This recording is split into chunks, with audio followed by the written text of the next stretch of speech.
Worldwide movement, peace, love, respect. Big King Sadiq hollering at you one more again. Great start to the day. Another beautiful day, folks. Right?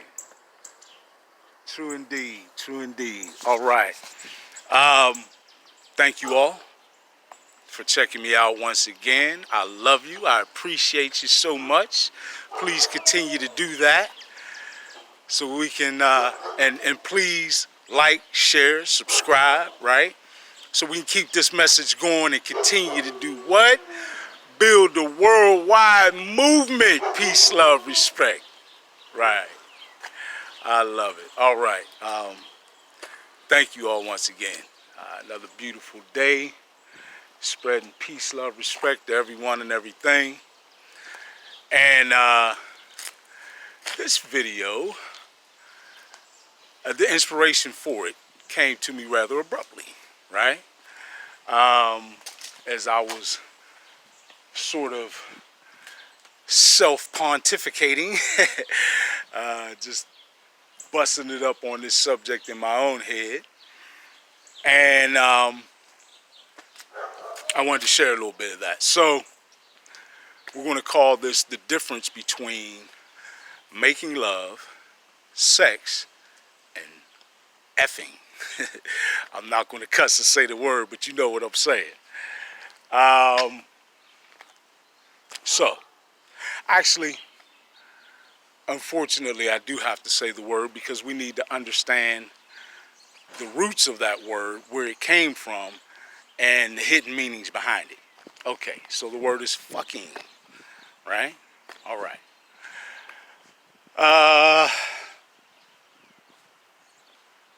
Hopefully no children or maybe I'll have to put a little warning on this video for any parents. But they should be able to look at the subject matter and discern, make that decision for themselves. All right. So, the first part of that. Now, I might as well start with the negative and work my way to the positive, right? So, let's understand what we're talking about. What it is that we're referring to. So, fucking, right? The word fuck has an interesting etymology, but to sort of give you a very concise version, it's a Germanic word, right? And its root actually doesn't refer to anything sexual at all. Might surprise folks. The root in its most base form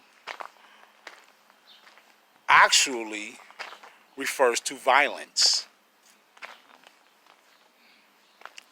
to striking in a violent way and causing harm. Or you may look and see it in some more basic definitions, because I looked at quite a few places, and in some of them I found a much more descriptive definition.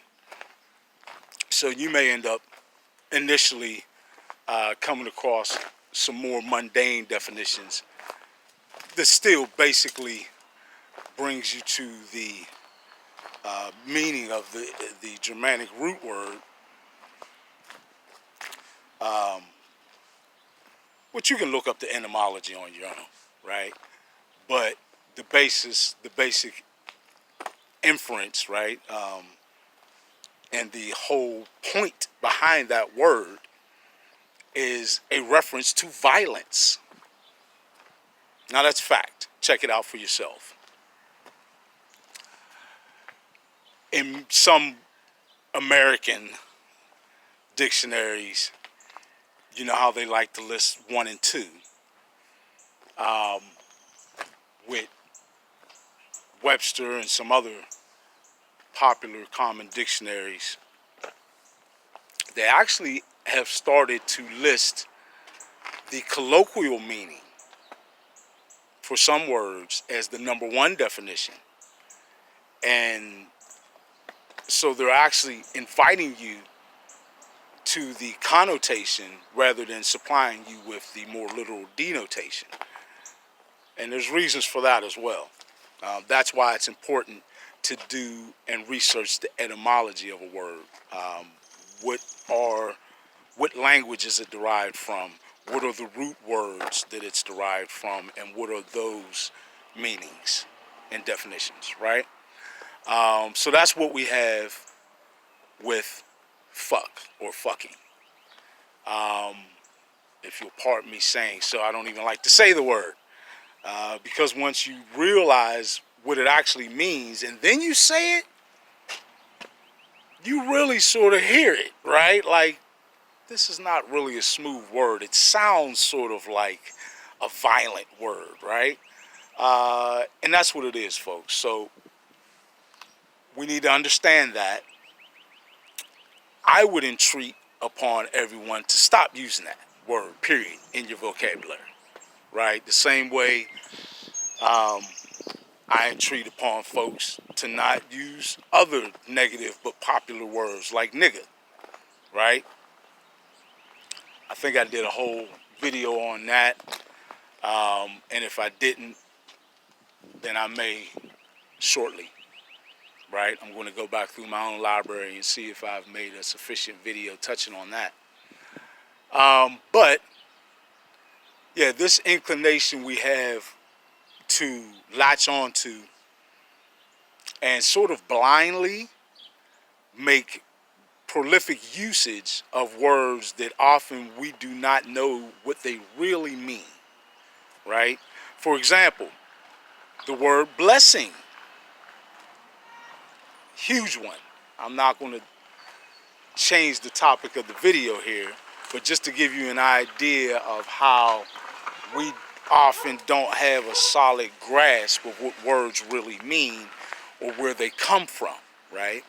The word blessings actually refers to the pagan ritual of sprinkling blood on the sacrificial altar. Check it out. Look at the etymology. Look at the history of the word. You can do that research for yourself. But that's what it means. So, just goes to show you quickly how a word, particularly in the American language, notice I didn't say English because we do not actually speak the King's English whatsoever, right? We speak American. It has a lot of English framework. It's not actually English. Ask any British individual and they'll concur with that. All right. But yeah, we need to understand, particularly in this language, how there are a lot of words that have hidden or not commonly known meanings. And certainly effing or F is one of them, right? So, I mean, ask yourselves, how healthy is that? Right? Is that healthy at all to refer to your sexual interaction amongst one another by utilizing some violent term? Think about that. When you even say that to one another, you're already bringing into what could be a very beautiful, natural, and high vibrational frequency experience. You're already bringing negativity and low vibrational frequencies into it just by saying that word. And then when you invite that onto one another, then you're really making the experience entrenched in negativity and low vibrational frequency energy, right? Now, there's sex. Sex is more of a mechanical word, meaning sex has a lot less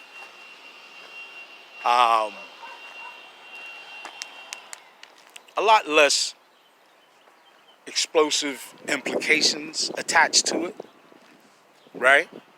Certainly not the violent and negative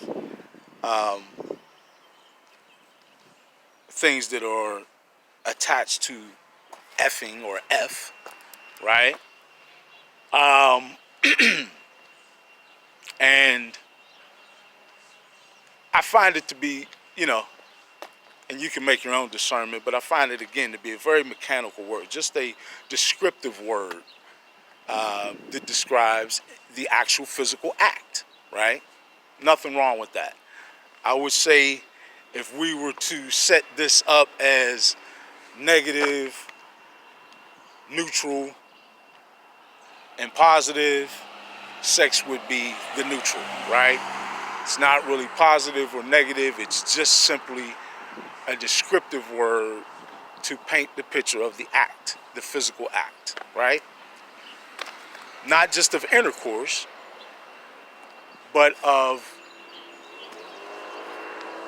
interacting with one another, stimulating erogenous zones in order to bring about physical pleasure. Okay?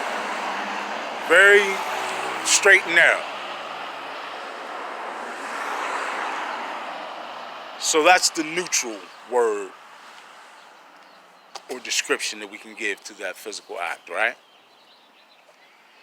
And we've already heard the negative. Now let's get to my favorite part. Let's talk about making love. As Big King Sadiq loves to do. Big King Sadiq loves making love with a loving, high vibrational female partner who can get on the same vibratory wavelength as I can is something marvelous, right? When you're making love, you are utilizing the physical act of sex to express love. Now, folks, we don't got to make it all complicated and put love in a box constructed by Western society that is entrenched in all sorts of romanticism and all sorts of social mores and things that, again, would sort of confine love to a box. I'm talking about unconditional love. You are a creation of our Creator. I recognize that. I recognize your individuality. I recognize how special you are. How special your expression had to have been for our Creator to think you worthy of existing. That's love. And I love you too. If you start just with that basis, then you got the possibility for making love. Then if you get to actually know each other, and appreciate the subtleties of each other as an expression of your Creator's energy, and we are all individual expressions of the energy of the creative source, whatever you want to call your higher power, right? If you then get to know the subtleties of an individual expression and appreciate that person on that level, then your expression of love can only grow, right? And when you utilize the physical act of sex and all that I said it encompasses, not just talking about intercourse, right? The completeness of sexual interaction. If you use your sexual interaction to infuse or to relay or to share the positive energy, the high vibrational frequency energy that is existing, that is present in the appreciation of another being to the point of acknowledging its divinity, right? Of recognizing the creator in something else or someone else.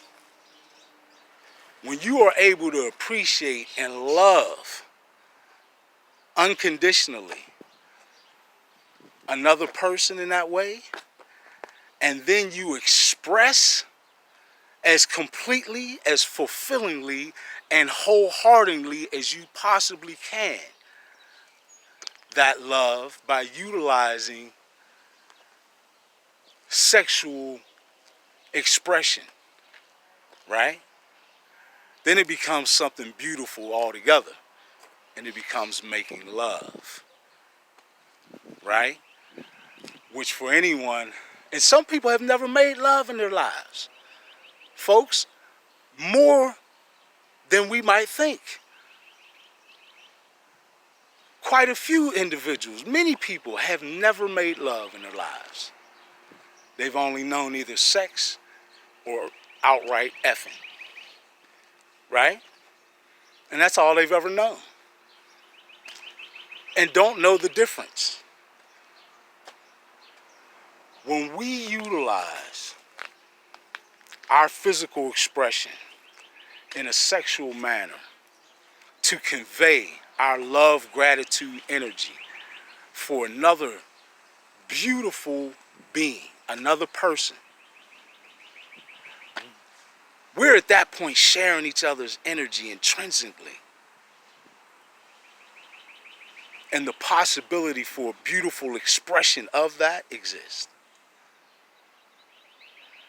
The heights of which can't even be estimated, right? We've heard about tantric lovemaking. We've heard about the Kama Sutra and other ancient references to this that give us some guidance on how to utilize that opportunity for energy transference in a beautiful physical way, right? If you talk to anybody who's done that and who has experienced all three, making love, sex, and effing, they will undoubtedly tell you, I have full confidence that they will tell you and express to you that the best and the most fulfilling out of the three is making love. Without question. Women